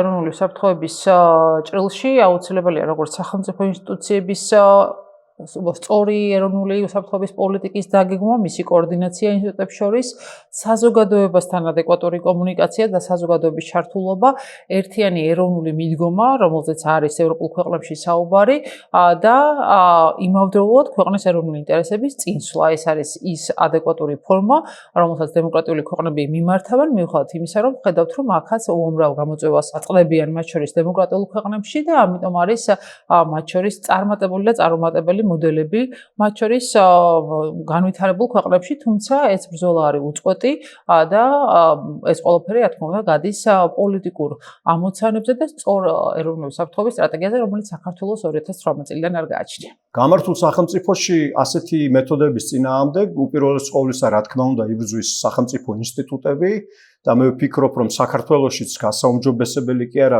მთლიანად თავიდან შესაქმნელი გვექნება ის დამოუკიდებელი ინსტიტუტები, რომლებიც ასეთი ჰიბრიდული ომის წინააღმდეგ ეფექტურად იმუშავებენ, მაგრამ ასევე ძალიან მნიშვნელოვანია საზოგადოების მედეგობა, საზოგადოების ინფორმირებულობა და მათი განათლების მაღალი ხარისხი, იმიტომ რომ იგივე მედია წიგნიერება არის ერთ-ერთი მთავარი იარაღი, რითიც ასეთ პროპაგანდა შეიძლება დაუპირისპირდეთ. ამიტომ ეს არის ერთობლივი ძალისხმევა, მთავრობა და ხალხი ერთმანეთისგან განცალკევებული არ არის და არ უნდა იყოს მომავალში და საერთო საფრთხეების წინააღმდეგ ხალხმაც, პოლიტიკოსებმაც, მთავრობამაც ერთად უნდა ვიმოქმედოთ. დღესდღეობით ის ძველი პარადიგმა, რომ სახელმწიფო უსაფრთხოება არის სახელმწიფოს პრეროგატივა, აღარ მუშაობს. მათ შორის არ მუშაობს ისეთ სახელმწიფოებშიც, სადაც ხელისუფლება ხალხის ნებასურვილს ასახავს, იმიტომ რომ პირველ რიგში ხდება დემოკრატიულშიც კი პირველ რიგში ხდება აი ამ ინსტიტუტების მიტაცება აგრესორის მხრიდან და მეორეც აი ეს აქტიური ღონისძიებები მიმართულია არა სახელმწიფო ინსტიტუტების წინააღმდეგ, არამედ ადამიანის უსაფრთხოების ძირითად კომპონენტებზე, როგორიც არის შიშისგან თავისუფალ სამყაროში ცხოვრების უფლება, ხო, ვთქვათ, ის პირველადი საჭიროებები, ეკონომიკურ რესურსებთან წვდომა, ფინანსებთან წვდომა, საკვებთან წვდომა და აი ამაზე ხდება პირდაპირ ზეწოლა, ამიტომ ერთადერთი აქ წინა პლანზე უკვე მოდის საზოგადოებრივი უსაფრთხოება. მარტო სახელმწიფო უსაფრთხოება, რომ თქვა კრიტიკული ინფრასტრუქტურა გქონდეს დაცული, ეს უკვე აღარ მუშაობს, იმიტომ რომ კრიტიკული ინფრასტრუქტურა უკვე დაცულია, ამას ვპირდება ზუსტად ახლა რუსეთი, რომ არ იქნება არც დაბომბვა, არც არაფერი, კი ეკონომიკაც შეიძლება გავზარდოთ, მაგრამ რეალური პრობლემა აქ ის არის, რომ დარტყმის ქვეშ უკვე ადამიანური უსაფრთხოება, ამიტომ საზოგადოებრივი უსაფრთხოების დაცვა. საზოგადოებრივი უსაფრთხოება როგორ უნდა დავიცვათ? ერთადერთი საშუალება ამისა არის გაძლიერება, ხო? გაძლიერება. ადამიანს უნდა ვასწავლოთ ამ გარემოში ცხოვრება, რაც არ არის მოკლევადიანი პროცესი, ბუნებრივია, არ არის მარტივი, იმიტომ რომ ინტელექტზეა, ემოციურ საკითხებზეა უფრო მეტად ორიენტირებული, მაგრამ ეს ყველაფერი იმდენად მნიშვნელოვანია, რომ სადღაც მივყავართ უკვე აი კლაუზევიცის პირადამდე, ხო? და ზუსტად ამას ურტყამს უკვე ეს აგრესორი, რომ ომის მოგება შეუძლებელია ჯარის სახელმწიფოს და საზოგადოების გარეშე და თუ კი შენ შეგიძლია გაზარდო აქ მოიგო რუსეთმა ეს გეპი, იმიტომ რომ ჩვენი ნაბიჯები ასპირანტი ქვეყნების ყოველთვის მიმართული იყო ჯარის და სახელმწიფოს გაძლიერებამდე, რაც მნიშვნელოვანია ბუნებრივია, თავისთავად ცხადია, მაგრამ აი ამ მოკლე ვადაში ვერ მოხერხდა საზოგადოების შესაბამისად გაძლიერება. ან გარკვეულწილად მოხერხდა, მაგრამ არა იმ ხარისხით, რა ხარისხითაც უნდა მოხდარიყო. ამიტომ საზოგადოება მოწყვლადია, ჩვენ გვყავს მაგალითად 300,000-მდე დევნილი, რომლებსაც აქვთ იმედგაცრუება, რომ ვერაფრით ვერ მოახერხეს, აგერ უკვე მესამე თაობა მოდის საკუთარ რიქონების კომპენსაცია, საკუთარ სახში დაბრუნება. მათ უნერგავენ გარკვეულ სრულ იმედს, რომ მოხდება ინტეგრაცია. აი ეს ყალბის და სინამდვილის ნაზავია, ხო? კი, ალბათ მოხდება ინტეგრაცია თუ რუსეთის შემადგენლობაში შევედით, იმიტომ რომ საბჭოთა კავშირის დროს ტერიტორიული მთლიანობის პრობლემა საქართველოს არ ჰქონდა, მაგრამ ჰქონდა პრობლემა თავისუფლების. პრობლემა კი არ ჰქონდა, არ არსებობდა ელემენტარული საქართველოს როგორც სახელმწიფო, ხო? თუმცა იქაც სრულ სახელმწიფო წარმონაქმნის დროშა, ჰიმნი და ასე შემდეგ ჰქონდა. აი ეს არის ხო ზუსტად სიყალბე, რომელიც გამოსახულია თითქოს და იყოს რეალობა, თითქოს და იყოს სინამდვილე. ამიტომ ერთადერთი ბრძოლის საშუალება არის აი ეს საზოგადოების გაძლიერება, სახელმწიფო ინსტიტუტების გაძლიერებასთან ერთად, თუმცა საქართველოში ცოტა სპეციფიური ასე ვთქვათ მდგომარეობა გვაქვს ახლა სახელმწიფო მთლიანად, ანუ აბსოლუტური ცნება რო არ გამოვიყენოთ, თითქმის მთლიანად მიტაცებულია რუსული ნარატივით, იმიტომ რომ ამ შემთხვევაში მოხდა თანხვედრა. ეს ხომ რეალურად ჰიბრიდული ომი, ჩვენ როგორც დავიწყეთ ამაზე საუბარი, არის ავტოკრატული სახელმწიფოების ასე ვთქვათ კუთვნილება, ხო, ტაქტიკა. დღეს მთელ მსოფლიოში არის დემოკრატიის კრიზისი და ადამიანების ერთი ნაწილი თვლის, რომ ავტოკრატიული მმართველობა უფრო ეფექტურია თითქოს და ვიდრე დემოკრატიული. ნუ ასეთი ვითარებაა ჩამოყალიბებული, იცვლება ხო მსოფლიო წესრიგი. ამიტომ თავისთავად ცხადია თვითონ აი ეს მომენტიც, რომ ავტოკრატული სახელმწიფოები ცდილობენ, ვთქვათ ესე, თავს მოახვიონ თავის ცხოვრების წესი, აი ამან ძალიან კარგი გამოძახილი და ინტერესად დამთხევა ნახა რუსეთის იმპერიულ ზრახვებს და ადგილობრივ პოლიტიკურ აქტორს მმართველ პარტიას შორის, რომელიც ცდილობს მუდმივად იყოს ხელისუფლებაში, რაც გვაშორებს დასავლეთს, ჩვეულებრივი ამბავია, იმიტომ რომ ვერ აკმაყოფილებს კრიტერიუმებს და გვაახლოებს რუსეთის ორმიდას. ამიტომ ჩემთვის როგორც სპეცსამსახურის თანამშრომლისთვის ის რომ აი ესენი ყველანი რუსები არიან, ესენი ყველანი აგენტები არიან, ეს ჩემთვის რა თქმა უნდა არის აბსოლუტურად არასწორი შეფასება, თუმცა ამით არ უმჯობესდება ის ვითარება, რომ პირიქით უარესია, იმდენად თანხვედრაშია მათი ინტერესები, რომ ამას მართლაც ჯობია იყო მათი თანამშრომელი, იმიტომ თანამშრომლობა წყდება და ეს ინტერესების თანხვედრა ცოტა ესე ძალიან რთული საკითხია. რაღაც შეცდომებიც იყო ჩვენი მხრიდან დაშვებული, ჩვენი მხრიდან გულისხმობ აი 30 წლოვან ტრანსფორმაციას ჩვენსას, რომელიც გვაახლოვებდა ევროპასთან. სულთა ის ჩემი მოსაზრებიდან გამომდინარე. მე მგონი ჩვენ ამ დასავლურ ტრანსფორმაციას არ ჩავუყენეთ სათავეში ქართული არქეტიპები, ქართული სიმბოლოები. მე მგონი ეს ქართული სიმბოლოები ძალიან შეცდომით მივეცით ხელში რუსებს. ადამიანის ფსიქიკაში ეს ყველაფერი ხო არის. მე შეგახსენებთ მაგალითად პროტესტის პიკზე რამხელა აზრი ქონდა, აზრი განცდა ქონდა, ემოცია ქონდა, ჩემთვის ყოველ შემთხვევაში ქონდა ვახტანგ გორგასალის ხელში დაჭერილი დროშა, ხო? რატომ მივეცით ჩვენ ვახტანგ გორგასალი, ვთქვათ, პირველი ევროპელი იყო ვახტანგ გორგასალი, ხო? რომელმაც ესე ცხენი შემოაბრუნა და ბიზანტიისგან ესე იგი, ნუ მაშინ ბიზანტია იყო ჩვენი დასავლური ორიენტაცია, ხო? მე მოსკოვში შეცდომით გავეხლართეთ, დასავლეთი გვინდოდა და ჩრდილოეთი დაღმოვჩნდით, ხო, იდეაში ეს ყველაფერი. ყველაზე მეტი კოსმოპოლიტი, აბა ვინ იყო, ხო? ყველაზე ვაჟა-ფშაველას აქვს კოსმოპოლიტიზმზე შესანიშნავი ნაწილი, არა და ვაჟას ყოველთვის იყენებენ რაღაცნაირი წვერებიანი ქართველის, რასაც რუსეთი შენ გთავაზობს. ილიას ვიცნობთ და ქართულ იდენტობაში ჩაჭედილია როგორც დიდი პოეტი და რო თქვა ერთმა პატივცემულმა კაცმა არ არის დიდი პოეტი, ოღონდ მოკლეს და ეხლა ძაგინებენ.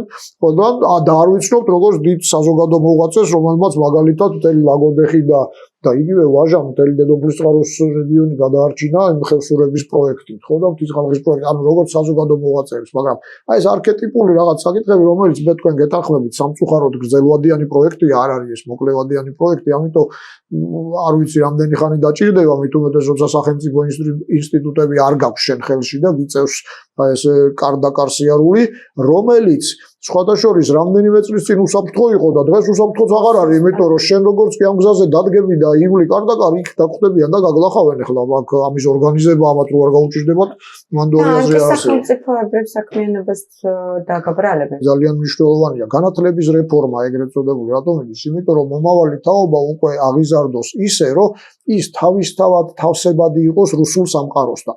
ვინც მოწამლულები ხართ წადით უკვე თქვენ არაფერი არ გეშველებათ, ადამიანებიც არ ხართ, წადით იცხოვრებთ დასავლეთში, თუ იქ აიღებთ ხელფასს აიღებთ, აი ის ვინც ახლა აქ გაიზრდება, ის უკვე უნდა იყოს ისეთი, რომ მან უნდა ასე იცოდეს. მან უნდა იცოდეს, რომ 2008 წელს რუსეთთან კი გქონდა ომი, ამას ვერ დავმალავთ, მაგრამ ჩვენ გამოვიცვიეთ ეს ომი. მან ეს უნდა იცოდეს. შეიძლება და მისი არიდება. ხო, უფრო შორსაც წავიდნენ ესენი, რომ პირიქით იმათი მოქმედება იყო ჩვენზე რეაქცია. მე მჯერა რომ ერთ ადამიანსაც შეუძლია სულების მოხდენა და ეს არის რაც მამოტივირებს რა და ეს არის რაც მაფიქრებს რომ აზრი აქვს ყოველთვის რაღაც მოქმედებას. ერთ ადამიანს აქვს იმდენივე ძალა, რაც შეიძლება ქონდეს თელს ტელევიზიას და ერთი ტელეფონით, ერთი გაშვებული ლაივით, ერთი ვიდეოთი. და მჯერა რომ პეპლის ეფექტი არსებობს და მე თუ რაღაცას ვაკეთებ, ის გადამდები შეიძლება იყოს და მარტივად ვიპოვო თანამოაზრეები და მარტივად იყო მაგალითის მიმცემი მაგალითად ვიღაცებისთვის დავანახო გზები, როგორი არის წინააღმდეგობა სხვადასხვა ფორმატში, როგორ შემიძლია რომ გავაპროტესტო, როგორ შემიძლია რომ დავიცვა საკუთარი თავი ან დავიცვა ჩემი გარშემოყოფები. და თუ ყველა ვიაზრებთ ამას, თუ რაც უფრო ბევრი ადამიანი იაზრებს საკუთარ ინდივიდუალურ ძალას, მით უფრო ძლიერი ვხდებით ერთიანად.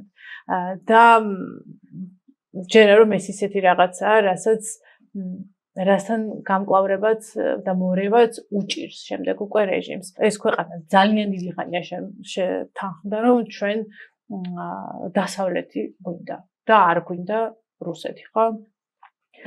და მნიშვნელოვანია რომ ყოველ ჯერზე ამ მიზანს ვუყურებთ და ჩვენი მიზანი არის დავბრუნდეთ დასავლურ ოჯახში. ამ მიზნის მისაღწევად საჭიროა რომ ქართული ოცნება გადადგეს, ხო? აღარ იყოს ხელისუფლებაში და ამ მიზნისკენ ვიაროთ ყოველ დღე, თუნდაც პატარ-პატარა ნაბიჯებით, ეს შეიძლება ერთ დღეს იყოს მარში, შეიძლება მეორე დღეს იყოს ვიდეოს ჩაწერა და გადაცემის გაკეთება, მესამე დღეს შეიძლება იყოს სტუდენტებთან შეხვედრა და იქ ლაპარაკი, მეოთხე დღეს შეიძლება იყოს რაღაცა პროექტის წამოწყება და უფრო მეტი ადამიანის ჩართვა. შუალედებში იქნება რეჟიმის მიერ ქარიშხლები და მიწისძვრები და გამაოგნებელი ამბები, რომელიც გაკარგვინებს გზას, ხო, ამ შენს მარშრუტზე და ცდილობს რომ წაიღოს შენი ყურადღება აქედან თუ იქიდან, რაღაცა შოკის მომგვრელი რაღაც, რომელსაც რეაგირება გიწევს. მაგრამ მნიშვნელოვანია რომ ყოველ ჯერზე, ყოველ დღე ახლიდან გავიაზროთ რომ არა, მიზანი არის ის, მიმავალი გზა არის ეს და ერთი პატარა ნაბიჯი მაინც მე როგორც ინდივიდმა და ჩვენ როგორც საზოგადოებამ და თუნდაც აი ამ ოთახში მყოფმა ადამიანებმა ეს ერთი ნაბიჯი გადავდგათ და ეს აუცილებლად დაგროვდება. აუცილებლად ეს თვითონ ნაბიჯი გადაიქცევა იმ მარათონად, რადგან საუბრობდით. მიუხედავად იმისა, რომ ჰიბრიდულ ომში საქართველოს ამ ეტაპზე აგებს, ეს ბრძოლა გრძელდება და მათ შორის, როდესაც საუბარია რა არის საპირწონე და რა უნდა დაუპირისპიროთ რუსულ ჰიბრიდულ ომს, აქ მთავარი აქცენტი მათ შორის აკადემიურ დონეზე კეთდება წინააღმდეგობაზე და ეროვნულ მედეგობაზე. მე ვფიქრობ, რომ ერთი წლის მანძილზე ქართულმა საზოგადოებამ ეს წინააღმდეგობა ძალიან მკაფიოდ დაჩვენა, წინააღმდეგობა და შეუგუებლობა იმ სუვერენული არჩევანის წართმევის, რასაც დღეს აქვს ადგილი, ისევე როგორც მედეგობა საზოგადოების, რაც ასევე ძალიან მნიშვნელოვანია. მთავარი რაც აკლია ამ პროცესს არის კოორდინაცია პოლიტიკურ აქტორებს შორის, პოლიტიკური პროცესის დაბრუნება სცენაზე და იმავდროულად ამ კოორდინაციაში ეროვნული უსაფრთხოების საკითხებზე კიდევ უფრო გააქტიურება მსჯელობისა და მათ შორის სუვერენიტეტის დაცვა იმ ძალისგან, რომელიც საქართველოს ტერიტორიულ მთლიანობას მკაფიოდ აზიანებს. შესაბამისად, მთავარი საკითხი არის პოლიტიკური ალტერნატივის შექმნა და კოორდინაცია პოლიტიკურ აქტორებს შორის იმ მიზნის ირგვლივ, რომელიც არის საქართველოსთვის სუვერენული არჩევანის დაბრუნება, რომელიც რეჟიმმა დღეს საქართველოს ფაქტობრივად წართვა. რას ვაკეთებ თავისუფლების მოედანი იმისთვის, რომ აი ამ ბრძოლაში ქართულმა საზოგადოებამ და ქართულმა ხალხმა გაიმარჯვოს. ჩვენ ვფიქრობთ, რომ რამდენიმე პირობა უნდა დაკმაყოფილდეს იმისთვის, რომ ქართული ოცნება დავამარცხოთ აი ამ ბრძოლაში და ჩამოვაცილოთ ის დე-ფაქტო ძალაუფლებას. პირველი ეს არის ის, რომ უნდა არსებობდეს დიდი კონსენსუსი იმაზე, რომ ეს პარტია უნდა წავიდეს და მე ვფიქრობ, რომ ეს უკვე ასია. მაგრამ ეს სამწუხაროდ საკმარისი იქნებოდა დემოკრატიულ საზოგადოებაში, მაგრამ ჩვენაირ საზოგადოებაში ეს სამწუხაროდ არ არის საკმარისი. ამიტომ კიდევ რაღაცეები არის გასაკეთებელი. საზოგადოებამ ასევე უნდა დაინახოს, რომ არსებობს ალტერნატივა. გასაგებია, რომ ოცნება ცუდია, გასაგებია, რაც საკეთებს ცუდია, მაგრამ ანასე უნდა დაინახოს, ვინ არის კარგი. ოცნებამ და ივანიშვილის პარტიამ აი ამ რუსული ჰიბრიდული ომის საშუალებით ბევრი ადამიანი დააჯერეს, რომ უბრალოდ ალტერნატივა არ არსებობს და სინამდვილეში ალტერნატივა ამ ქვეყანაში ნამდვილად არსებობს. ეს არის ასევე ერთ-ერთი მნიშვნელოვანი ამოცანა, რასაც ჩვენ ვემსახურებით. მეორე, ასევე საზოგადოებამ უნდა იცოდეს, რომ თუ კი ცვლილება მოხდება ქვეყანაში, თუ კი გავიმარჯვებთ აი ამ ჰიბრიდულ ომში, რა შეიცვლება? არა მხოლოდ ის, ვინ შეიცვლება და სახელები და გვარები გადაკეთდება თუ არა თანამდებობის პირების, არამედ ის თუ რა შეიცვლება ამ ქვეყანაზე. ამიტომ თავისუფლების მოედანი ასევე ბევრს მუშაობთ იმისთვის, რომ საზოგადოებას აუხსნა თუ რა შეიცვლება მათ ცხოვრებაში ძალიან მალე. ეს ეხება როგორც ასევე პროგრამებს, რაღაცების წერას, მაგრამ ასევე უშუალო ურთიერთობას საზოგადოებასთან. ასევე ძალიან მნიშვნელოვანი ამოცანა, რაც გასაკეთებელია, არის ის, რომ ჩვენ კიდევ უფრო მეტ ადამიანთან მივიტანოთ სიმართლე პოლიტიკის, სიმართლე საერთაშორისო ურთიერთობების, სიმართლე საქართველოში არსებული მდგომარეობის შესახებ და ვაჩვენოთ, რომ ის ილუზია, რასაც ქმნის ქართული ოცნება, არის სწორედ ეს ჰიბრიდული ომის ნაწილი და არა ნამდვილი რეალობა, რაც საქართველოშია. და ასევე ჩვენ ასევე უნდა ვიმუშაოთ გარეთ კიდევ კარგად, რომ უფრო მეტი მხარდაჭერა ჰქონდეს დემოკრატია საქართველოში. ამიტომ ეს არის ამოცანები, რაც უნდა შესრულდეს ამ ბრძოლაში გამარჯვებისთვის და სწორედ ამისთვის ვართ ჩვენც აქ თავისუფლების მოედნიდან. დღეს, როდესაც ირაკლი ყობახიძე პუტინთან ერთად საერთო ფოტოზე ჩდება და იმ ფორუმში, სადაც ჩვენ ვხედავთ, რომ განაცხადია თუ სათხედავენ საქართველოს და ვისთან ერთად, ამ ვითარებაში კიდევ უფრო უნდა გავააქტიუროთ საქართველოს ტერიტორიულ მთლიანობაზე მსჯელობა, რისი დეფიციტიც მე ვფიქრობ პოლიტიკურ სივრცეში არის, იმიტომ რომ მოდის საკითხები, რაც კიდევ უფრო კაფიოდ აჩვენებს იმას, რომ ისინი აპირებენ ტერიტორიული მთლიანობის დათმობას, გავლენების და ძალაუფლების შენარჩუნების მიზნით.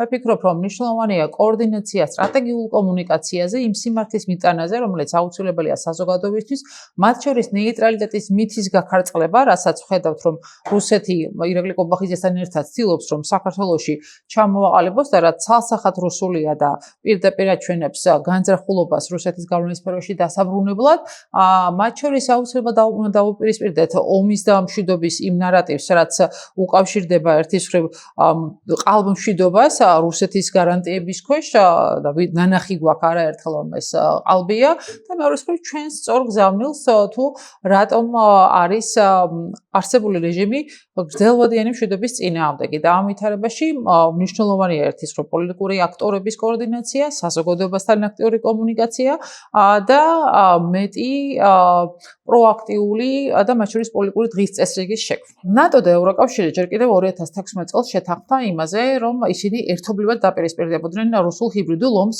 ეს ხდება ყირიმის ანექსიის შემდგომ. და ალბათ ყველას გახსოვთ, როდესაც საქართველო მიიღო კანდიდატის სტატუსი ევროკავშირის 2 წლის წინ, ნომერ პირველი რეკომენდაცია გაწევრიანების მოლაპარაკების დასაწყებად იყო ამ დეზინფორმაციასთან და პროპაგანდასთან დაპირისპირება და ბრძოლა. იმიტომ რომ ამ შემთხვევაში რუსეთის ჩარევები არ არის მხოლოდ საქართველოში, ჩვენ ნახეთ ანალოგიური რუმინეთის შემთხვევაში საპრეზიდენტო არჩევნებზე, რასაც გაუმკლავდა რუმინეთი, მოლდოვა, რომელიც არის ასევე წარმატებული შემდგარი მოდელი დასავლეთ პარტნიორების მხარდაჭერით და მათ შორის სხვა ქვეყნებშიც ანალოგიური ჰიბრიდული ომის მეთოდებით რუსეთი აგრძელებს ბრძოლას, მაგრამ საქართველო არის უნიკალური სივრცე და ფიქრობ ყველაზე მეტი გამოცდილება ჩვენ გვაქვს საქართველოში, როდესაც რუსეთი ტესტავდა ამ ჰიბრიდული ომის ტექნიკებს და შემდგომ ექსპორტს უკეთებდა მას მათ შორის უკრაინაში და ის რომ 2008 წლის აგვისტოს ომი საქართველოს წინააღმდეგ იყო დასაწყისი, რომელიც შემდგომ უკრაინაში გაგრძელდა ჰიბრიდული მეთოდებით და განსაკუთრებით 2014 წელს, ეს ფიქრობ თავისთავად ამბობს თავის სათქმელს. შესაბამისად, ჩვენ არ უნდა გვეშინოდეს ამ ტერმინის, ჩვენ უნდა ვიცოდეთ რა მეთოდებით გვიპირისპირდება კრემლი და ჩვენ უნდა გვჯეროდეს ჩვენი ძალის, რომ ჩვენ შეგვიძლია ისევე როგორც წარსულში, ერთის მხრივ დავიცვათ ჩვენი დამოუკიდებლობა და დავიცვათ ჩვენი თავისუფლება და მეორეს მხრივ დაუპირისპირდეთ ამ რუსულ მეთოდებს, იმიტომ რომ ძალა ამ შემთხვევაში და დაპირისპირება ჰიბრიდულ ომთან არის ეროვნულ მედეგობაში და წინააღმდეგობის იმ გზაში, რომელსაც ფიქრობ ქართველი ხალხი ერთი წლის მანძილზე ძალიან მკაფიოდ აჩვენებს. მიუხედავად იმისა, რომ აი რაც ჩამოვთვალეთ ჩვენ ხო, რუსეთი ამგვარი ბრუტალური მეთოდებით, პირდაპირ ფსიქოლოგიური ზემოქმედებით, საინფორმაციო სივრცის გამოყენებით ზემოქმედებს უშუალოდ საზოგადოებაზე და არა პოლიტიკურ სპექტრზე, მიუხედავად ამ სირთულისა, წლიდან წლამდე ამ ზემოქმედების ქვეშაც კი არ იცვლება დასავლეთისკენ მიმავალი ქართული საზოგადოების პროცენტი. შეიძლება იქ 1%, 2% იცვლებოდეს, მაგრამ აი მძიმე ზეწოლის ფონზეც კი უკვე ეს პროცენტი აჩვენებს, რომ ქართულმა საზოგადოებამ და არა სახელმწიფომ, ქართულმა საზოგადოებამ უკვე აი ეს ავიაციაში რო არის უკან მოუბრუნებლობის წერტილი გაიარა უკვე და უკან ამ საზოგადოებას შენ ვეღარ მიაბრუნებ. შეიძლება ეს იყოს გარკვეულწილად თქვათ რაღაცა დროის მონაკვეთში, შეიძლება ამას დაჭირდეს ძალიან ბევრი თქვათ ისეთი ძალადობრივი მეთოდები, მაგრამ ეს უკან აღარასდროს აღარ დაბრუნდება. იმიტომ მით უმეტეს იმ პირობებში, როდესაც ჩვენ დღეს საბედნიეროდ გვაქვს პირდაპირი შეხება დასავლურ ცივილიზაციასთან და ყოველ ახლო მიახლოვებაზე ვგრძნობთ, რომ ცივილიზაცია რაღაც უცხო კი არ არის, ეს ის არის ზუსტად, სადაც ნორმალური ადამიანი უნდა ცხოვრობდეს, სადაც არის ნორმალური ქართველის მოქალაქეს გულისხმობ საქართველოსაც, არა ეთნიკურ კუთვნილებას, ნორმალური ქართველის ადგილი. იმიტომ რომ ის დანარჩენი რაც იყო, ეს იყო ყველაფერი თავსმოხვეული და სამწუხაროდ აი ის მართვის მეთოდიც, რასაც რუსები იყენებენ აქტიურ ღონისძიებებს, ამ რეფლექსიურ კონტროლს, ამ ყველაფერს სჭირდება ის ბერკეტები, რომელიც რუსეთს ნელ-ნელა ხელიდან ეცლება საქართველოში. ეს არის პენეტრირებული თაობა, პენეტრირებული თქვათ რაღაც კასტები, რომლებიც პირადი კეთილდღეობისთვის, თქვათ იქნება ეს პარტიული ელიტა, კომუნისტური თუ გარკვეული ნომენკლატურა, აი ამით მართავდა საზოგადოებას. ამიტომ ეს უკან აღარ დაბრუნდება და მეორე არის რომ ეს მდგრადობა ყველა შემთხვევაში გაიზრდება და ამას არ დაჭირდება 70 და 80 წელი, იმიტომ რომ დღევანდელი ციფრული სამყარო ერთის მხრივ კი მათ აძლევს ხელს, მაგრამ ჩვენთვისაც გაცილებით უფრო ამარტივებს კომუნიკაციას და ის ინტერნეტიც და სოციალური ქსელიც რისთვის არის შექმნილი, რომ ადამიანები ერთმანეთთან ახლოს მიიყვანოს და ამას საბედნიეროდ მარტო ცუდი ადამიანები არ იყენებენ, წესიერ და კარგი ღირებულების ადამიანებსაც სწორი ღირებულების შეუძლიათ ამის გამოყენება და ეს პროცესი ცალსახად შეუქცევადია, იმიტომ რომ თუნდაც აი ეს პროტესტი, თუნდაც მიუღებლობა, თუნდაც კეთილდღეობის საპირწონეთ აი ამ თავისუფლების ზემოთ წამოწევა, წინა პლანზე წამოწევა მოწმობს, რომ რუსეთი როგორც სხვაგან ისევე აქაც დამარცხდება, აქ უბრალოდ პოლიტიკური კლასის ვალდებულება არის, რომ კარგად გააცნობიერებინონ საკუთარ ამომრჩეველს და ზოგადად საზოგადოებას, რა ტიპის ომში ვართ ჩვენ ახლა, რომ ეს არის ჩვეულებრივი ომი, რომელიც დღეს უბრალოდ ტანკით მხოლოდ იმიტომ არ ხორციელდება, რომ ვლადიმერ ვლადიმერის ძეს თითოეულ დაღუპულ ჯარისკაცზე აქვს გარკვეული პრობლემები საკუთარ ქვეყანაში და შესაბამისად თუ ეს ინტერნეტს გამოიყენებს ან ეკონომიკას გამოიყენებს ან რაღაც ბუქარას, ბირთვულ შანტაჟს და ათას უბედურებას, მაშინ უფრო უადვილდება საქართველოს დაპყრობა. თავისუფლება არ არის იდეა. თავისუფლება არის გზა. თუ ადამიანები მიხვდებიან დამოუკიდებლობა და თავისუფლება ეს არ არის რაღაცა ლამაზი სიტყვები, რომელიც მარტო უნდა სადღეგრძელოში ვიცახოთ და ეს არის შრომა და თავისუფლებას უნდა სამწუხაროდ დღეს ისეთი რეალობა გვაქვს. დავიმსახუროთ და ეს გზა არ არის რა ვიცი პატარა 1 კილომეტრიანი და ეს არის გრძელი გზა, მაგრამ აი ზუსტად ყოველდღიურად ვიშრამოთ ამ გზისთვის, საბოლოო ჯამში იქამდე მივალთ. ამ შრომაში მე გულისხმობ პირველ რიგში იმ მავნე კავშირების აი ამ კოგნიტური კავშირების და აი მავნე რაღაცა დამაბრკოლებელი ინტროექტების მოხსნას, რომ ხო დავიღრები მე ამ გზაზე, შემეშინდება მე ამ გზაზე, ზოგჯერ იმედგაცრუებული ვიქნები ამ გზაზე, ზოგჯერ გავბრაზდები ამ გზაზე, მაგრამ არ მივცემ უფლებას ამ ბრაზს, რომ ის ჩემი მოკავშირე დავკარგო, იმიტომ რომ ის რა სხვა რიტმით მოდის ამ გზაზე არ ნიშნავს, რომ იმას ეს გზა არ უნდა. აი მაგასაც უნდა მივხვდეთ ჩვენ, რომ ამ გზაზე ჩვენ როგორც საზოგადოება უნდა ვიყოთ ერთიანი. ანუ ერთიანობა არ ნიშნავს, რომ ყველა ფიქრობდეს ისე, როგორც მე ვფიქრობ. საერთოდ არ ნიშნავს, იმიტომ რომ მე დემოკრატიისთვის ვიბრძვი. დემოკრატია ნიშნავს იმას, რომ ვიღაცა შეიძლება განსხვავებული აზრი ქონდეს, მაგრამ ჩვენ შევძლოთ ამ განსხვავებული აზრით ამ სივრცეში თანაარსებობა. სულ არ არის აუცილებელი, რომ ზუსტად ჩემი რიტმი ქონდეს. სულ არ არის აუცილებელი, რომ ზუსტად ჩემნაირი ენერგიით და რაღაც ყოველდღიურობით ერთი და იგივეს ვაკეთებდეთ. ანუ პროტესტს ამ გზას აქვს ძალიან ბევრი ქვეგზები. ის რომ ერთი მასწავლებელი არსებობს, რომელიც ისე მოუყვება საქართველოს ისტორიას და არ ამოაგდებს იმ პირველ რესპუბლიკას, თუნდაც საქართველოს ისტორიიდან უკვე ნიშნავს ამ გზაზე დგომას, ხო? ის რომ იარსებობს ადამიანი, რომელიც თავის სტატუსში თუ ვიდეოში გაავრცელებს ინფორმაციას და ილაპარაკებს ამაზე, ეს ნიშნავს, რომ პროტესტი არ ჩერდება. ჩვენ უნდა შევთანხმდეთ იმას, რომ ყველას გვაქვს ჩვენი რიტმი, ჩვენი ემოციური რეზერვუარი, რომელიც განსხვავებულად რეაგირებს, ჩვენი უნარები და უბრალოდ ყველა სხვადასხვანაირად გამოიყენებს, მაგრამ ერთი გზისთვის. და ამ გზაზე ძალიან მნიშვნელოვანია გვახსოვდეს, რომ შეიძლება ეს გზა არის გრძელი და დამხლელი და ყველანაირად ეცდებიან, რომ ჩვენ ამ გზიდან გაგვაჩერონ. გაჩერება დღეს არ ნიშნავს, რომ მე ხვალ არ გადავდგავ ნაბიჯზე. და დავიჯეროთ, რომ ბერნი ვარ წინამდვილში. სტატისტიკა გვაჩვენებს, რომ ბერნი ვარ.